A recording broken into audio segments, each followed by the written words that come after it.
Moi!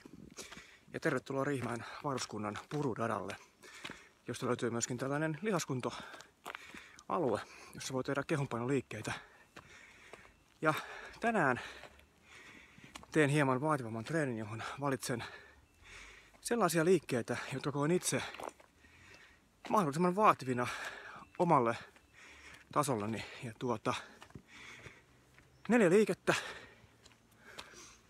Ja niitä tehdään tänään sen verran paljon, että tuntuu. Ja kohta päästään katsomaan, mitä liikkeitä ne ovat. No niin, kohta aloitetaan tekemällä ensin leukoja. Ja tässä on oiva leukovetuteline siinä mielessä, että jalat eivät yltä maahan. Eli nimenomaan oikeaoppinen leuka tehdään tuossa. Itse teen sen niin, että joka toisella kierroksella leveä, joka toisella kierroksella kapea ote. Sitten mennään tänne. Tässä on sellainen hauska dippi, jossa lasken kyynärvarret tämän tangon tasolle ja siitä nousen ylös. Näette pian. Sitten siirrymme seuraavanlaiseen telineeseen. Eli tässä teen vartalon kiertoja yhdistettynä punnerukseen. Ja lopuksi näette sitten hieman erilaisen tavan tehdä vatsalihaksia. Varsinkin alavatsalle loistava liike. Palaamme takaisin tähän leuvoitotankoon. Ja liikkeen varsinaista nimeä en edes tiedä, mutta kohta näette. Ei kun hei, mä keksin. Uskotaan vaikka lentävä riihimäkeläinen.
No niin, noin puolessa välissä ollaan treeniä ja alkaa niinku puuskuttaa niin sanotusti.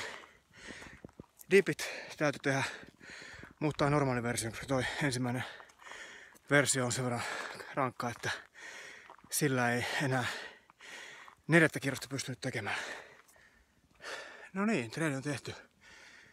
Ja se mitä äsken siis tein, niin oli 4 liikettä per kierros.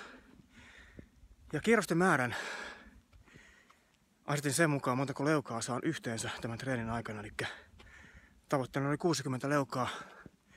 Ja jaoin sen näihin kierroksiin sen mukaan, mitä jaksoin. Eli viimeisellä kierroksella meni enää 5 leukaa, jolloin tietysti sitten kierrosten lukumäärä kasvaa.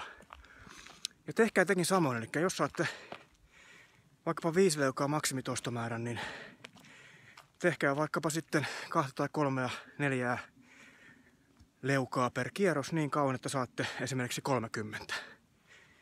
Ja määritelkää näiden kierrosten määrä leuvovetojen mukaisesti. Silloin tähän treeniin saadaan haastetta ja kuitenkin näitä niin sanottuja vaikeita liikkeitä mukaan, mikä oli tämän treenin yksi pointeista. Hyviä treenihetkiä.